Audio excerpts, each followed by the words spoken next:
The text leaks just keep coming, and it's honestly surprising to see the chaos surrounding Pete Hegseth as Secretary of Defense. It feels like he's among the least competent members of this administration, although he's certainly not the only one who struggles to keep things private. Now, J.D. Vance is shining a light on that outrageous text message leak from Pete, and it's really revealing how little he seems to care about his own actions. These recent messages from Vance just add more fuel to the fire of scandals surrounding Hegseth, and it looks like this might be the beginning of the end for him. Before I dig into those leaked messages and what they suggest about Hegseth's increasing problems, I want to remind you all to hit that like button for this video. If you're enjoying what we provide here at Signal Feed, consider subscribing. It really helps us out. Let's take a moment to check out Rachel Maddow's insights on the growing pile of charges against Pete Hegseth, which really paint a picture of why this could be his swan song. But there's not a story that I've more desperately wanted to talk to you about since this Post story just blew this unbelievable fact out into public view, and I wonder your thoughts on all of it. I am disturbed by this, I think, as everybody is.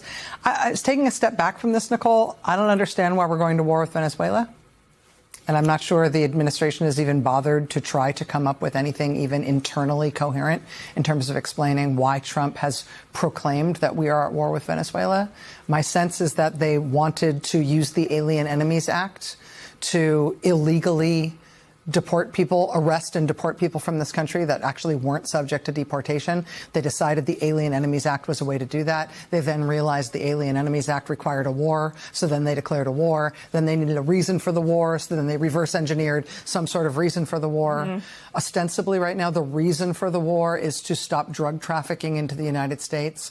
Today, the man convicted of the largest volume of drug trafficking in the history of the United States was just freed from prison by Donald Trump, the former president of Honduras. So clearly, if that's the area of focus, that isn't the justification for this war. So what are we doing there in the first place? Why are we blowing out of the water and killing people in boats with outboard motors, some of which aren't even pointed towards the United States, let alone verified to have drugs on them, let alone even if they were coming to the United States and they had the capacity to reach the United States and they were filled with drugs, why isn't it possible to just interdict them the way that we do with the Coast Guard, where you go and take the drugs and then put those people on trial and investigate and then follow the drugs to their source of origin and then take care of it there? Like, none of this makes any sense. It feels like they bumbled themselves into a profoundly incoherent and illegal situation in which they decided the one true benefit they were getting out of all of it is that they were getting video game style visuals to play on Fox News and put on TikTok. And they liked that. So now they have put this admiral, the commander of Southern Command, every senior officer in that command, and all of the servicemen and women who serve there in the position of potentially being held liable for murder or war crimes until the statute of limitations on those matters runs. And I don't even know what it would be. And by backing and bumbling and shambolically rambling themselves into this mess, I'm less worried about the fate of the bad guys who have gotten us here than I am about the good people who've been put in the way of this mess. And from Admiral Bradley on down. And it's a catastrophe. I think Pete Hegseth, it's impossible to imagine that he survives this as Secretary of Defense. I think he must resign, and I think Republicans will ask for that ultimately once they investigate this. But this is a disaster for this generation of people serving in the United States military. And that is a tragedy more than a farce. You've got to look at Pete Hegseth and J.D. Vance, too. They really seem out of touch with the seriousness of their roles. Hegseth has a knack for messing things up repeatedly, and Vance acts like being vice president is just about throwing out ridiculous tweets instead of doing real work. It's almost unbelievable that they came together for this latest mess. Things took a turn when J.D. Vance was caught joking around about leaking sensitive information. He made light of the uproar around Defense Secretary Hegseth's reveal about a strike in Yemen on a messaging app called Signal. After that, Vance decided to jump back into the group chat. Definitely not his smartest move. It's hard to imagine it could get any sillier, but here we are. So there's this pretty eye-opening, unclassified report from the Defense Department's Inspector General that shines a less than flattering light on Pete Hegseth. It's actually quite serious. Hegseth was using his personal phone to share sensitive military details through an unapproved and insecure messaging app, which is just a big no. He was sending around information about upcoming military actions like troop numbers and timing for strikes. And get this, some of those messages disappeared before anyone could save them, which really shows how careless he was. The report clearly states he broke the rules by using his personal devices for official matters. Now, this report officially came out after The Atlantic made waves by revealing that Jeffrey Goldberg, their chief editor, got mistakenly added to a chat with high-ranking Trump administration officials. Following that, they published a transcript of the back-and-forth messages that went on in that group chat. The Inspector General's report also included a partial transcript of the chaos that unfolded after that leak. In that transcript, you can see J.D. Vance pop back into the group chat, even though it felt like a ghost town. Goldberg left the chat on March 16th, right after those strikes, and The Atlantic dropped their first report about everything on March 24th. Vance, in quite a tone-deaf move, decided to ask on March 25th, "This chat's kind of dead.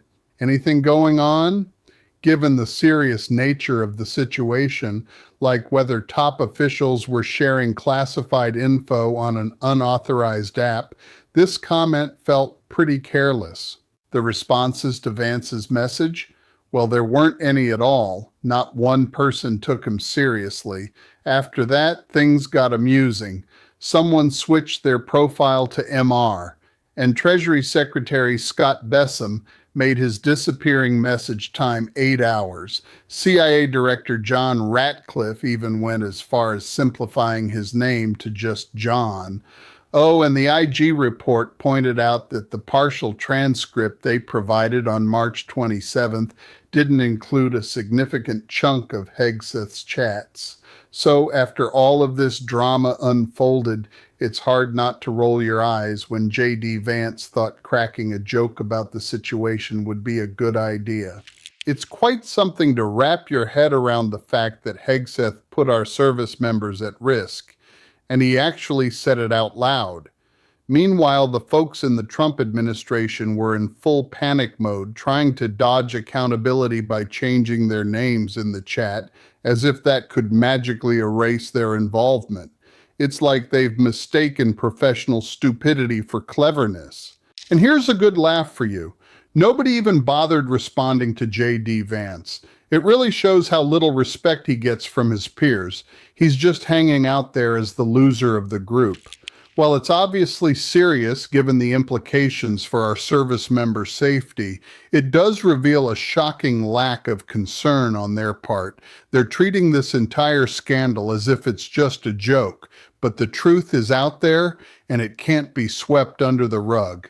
This whole situation ties directly into a much bigger issue with Donald Trump and his connections to Jeffrey Epstein. And Donald Trump and his attorney general have spent the year telling people there is nothing to see in the Epstein files, nothing. There is no reason to release the Justice Department and the FBI's investigative file on Jeffrey Epstein and his criminal co-conspirator, Ghislaine Maxwell. The Democrats on the House Oversight Committee released the photographs of Epstein Island today. They said they released the photographs in the interest of transparency. Unlike Donald Trump and his attorney general and his FBI director, Democrats on the House Oversight Committee want people to know what they are finding and what they are seeing when material is turned over to them from the Epstein estate and through other subpoenas they have served on financial institutions. The committee has received financial records from J.P. Morgan and Deutsche Bank, and the Democrats on the committee might be releasing some of that material after they have thoroughly examined it. And when they do, Donald Trump will once again threaten Venezuela or threaten immigrants in this country or in some other desperate and often hateful way try to use other people to distract attention from what his close friend, Jeffrey Epstein, did to that 15-year-old girl who tried to escape from his island, tried to swim for her life. And what Jeffrey Epstein did to the 11-year-old girl, he brought to that island. Leading off our discussion tonight is Democratic Congressman Ro Khanna of California. He's a member of the House Oversight Committee. Congressman, thank you very much for joining us tonight. What did you think were the significance of the photographs, and why were they released? Well, they're quite chilling. I mean, the photograph of the dentist chair with the creepy masks around, you can only imagine the horror of young girls who may have been abused or raped there. These are all photographs that we got from the Epstein estate, of course, started on the tip from Bradley Edwards on your show. And we're releasing them to help put pressure on the Justice Department, saying there are many more of these photographs. We know that from the survivors. In 16 days, make sure you release all the photographs, all the files protecting victims' identities, but everything else needs to be released. Why, given that there's a law saying that the files must be released to you, why haven't they been released already?